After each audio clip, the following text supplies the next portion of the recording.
Hello viewers, কেমন আছো? তো চলে এসেছি নতুন আর একটা তোমাদের জন্য রেসিপির ভিডিও নিয়ে। তো এই যে দেখতে পাচ্ছ, আজকের এই রেসিপিটা শুধুমাত্র তোমাদের জন্য স্পেশাল একটা রেসিপি হতে চলেছে। আর আজকের রেসিপিটা পটলের কোরমা।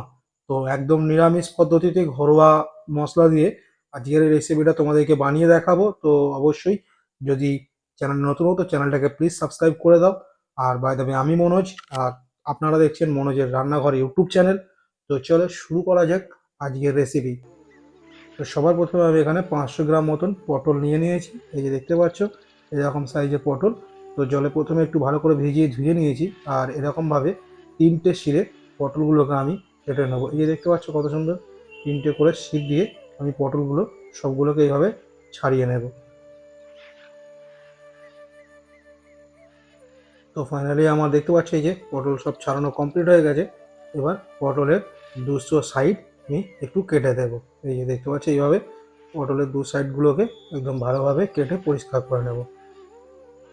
এবার পটলগুলোকে একটু মাঝখান থেকে এই যে দেখতে পাচ্ছ সবগুলোকে একটু করে এইভাবে ছুরিতে করে, বা তোমরা যদি বটিতে কাটো তো বটিতে করে এইভাবে একটু করে হালকা একটু চির ধরিয়ে দেবে। এই যে এরকমভাবে। তো আমার এখানে সবগুলো হয়ে গেছে। তো আমি এখানে আবার একটা থালার মধ্যে ঢেলে নিলাম। ঢেলে নিয়ে এর মধ্যে অল্প সামান্য পরিমাণ নুন আর অল্প সামান্য পরিমাণ হলুদ দিয়ে এটাকে ম্যারিনেশন করে নেবো। এই যে দেখতে পাচ্ছ একটু এইভাবে সুন্দর করে একটু ম্যারিনেশন করে রেখে দেবো 5 মিনিটের জন্য। তো চলো, এখানে আমি কড়াই বসিয়ে দিয়েছি আর এই তেলও দিয়ে দিলাম। এবার কড়াইয়ের তেল গরম হয়ে গেছে, আমি পটলগুলোকে দিয়ে দেবো এর মধ্যে সবগুলোকে। এবার একটু ভালো করে পটলগুলোকে ভেজে নেব।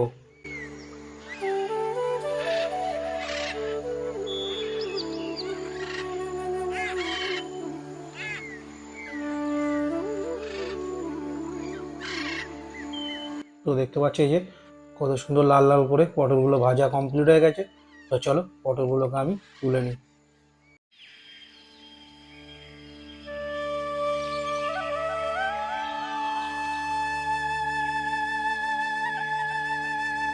এবার এই কড়াইয়ের মধ্যেই আমি অল্প সামান্য আর একটু তেল এর মধ্যে অ্যাড করব।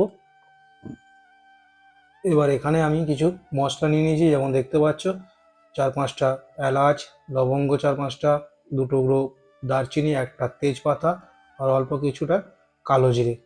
তো সবগুলোকে আমি তেলের মধ্যে দিয়ে একটু হালকা করে নেড়ে চেড়ে নেব। তো চলো এবার এর মধ্যে আমি দিয়ে দিচ্ছি হাফ চামচ মতন নুন। কারণ নিরামিষ তরকারি করতে গেলে আদা পেস্ট দিতে হয়, তো সেই জন্য আমি এখানে আদা আর কাঁচা লঙ্কা পেস্ট করে নিয়েছি। এই যে দেখতে পাচ্ছ, সেই জন্য আগে থেকে নুনটা দিলাম, প্রচণ্ড ছিটকায় তেলের মধ্যে, সেই জন্য। তো এই দেখো, এবার এটাকে আদা আর কাঁচা লঙ্কাটাকে একটু ভালো করে ভেজে নেব। এবার এখানে আমি 2টো মাঝারি সাইজের টমেটো পেস্ট করে নিয়েছিলাম, তো সেই পেস্টটাকেও দিয়ে দিলাম এর মধ্যে। এবার দিয়ে এটাকে ভালো করে আর একটু কষিয়ে নেব।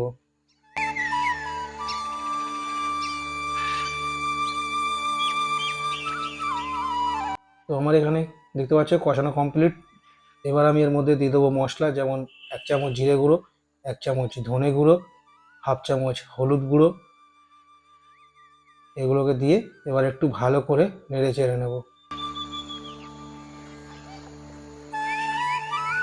এবার একটু ভালো করে নেড়ে চেড়ে নেওয়ার পর এর মধ্যে আমি দিয়ে দিলাম হাফ চামচ মতন নুন, আর তার সাথে দিয়ে দিচ্ছি হাফ চামচ মতন চিনি।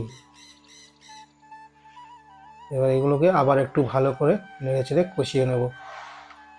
এবার দেখতে পাচ্ছ কত সুন্দর আমার কষানো কমপ্লিট। এবার আমি এর মধ্যে দিয়ে দেবো 100 গ্রাম মতন টক দই। এবার টক দই দিয়ে এটাকে ভালো করে এটাকে নাড়তে হবে, কারণ টক দইটা না নাড়লে একটা গোটা গোটা ভাব চলে আসে। তো দানা দানা যাতে না থাকে সেই জন্যে ভালো করে এটাকে নাড়তে হবে। জলও বেরিয়ে যাবে, জলটাকে পুরো ভালো করে করতে হবে। তো কষানো কমপ্লিট হয়ে গেলে আমি এর মধ্যে পটলগুলোকে দিয়ে দিলাম। তো পটলগুলোকে দেওয়ার পর এবার একটু ভালো করে এটাকে নেড়ে চেড়ে নেব। এই যে দেখতে পাচ্ছ কত সুন্দর, এইভাবে নেড়ে চেড়ে পটলটাকে কষাতে হবে একটু 2 মিনিটের জন্য।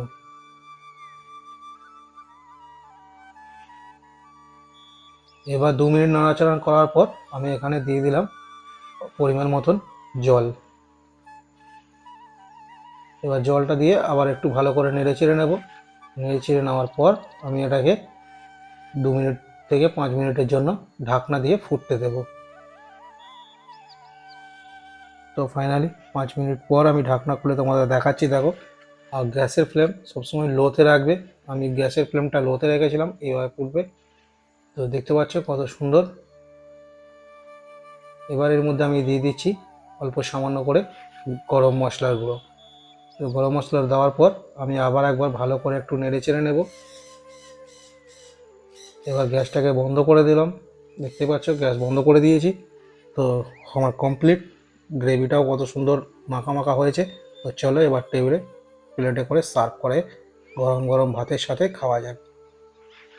তো যদি ভিডিওটা ভালো লাগে তাহলে অবশ্যই একটা লাইক করবে, কমেন্ট করবে। চ্যানেলে নতুন হলে চ্যানেলটাকে সাবস্ক্রাইব করে দেবে। আর ভিডিওটা একটু বেশি বেশি করে শেয়ার করে দাও, যাতে সবাই দেখতে পারে। এই গরমের মধ্যে খুব সুন্দর একটা রেসিপি, হালকা রেসিপির মধ্যে নিরামিষ, একদম দেখতে পাচ্ছ এটা একদম পিওর নিরামিষ। তো চলো সবাই ভালো থেকো, সুস্থ থেকো। টাটা, দেখা হচ্ছে নেক্সট কোনো ভালো রেসিপির ভিডিওতে।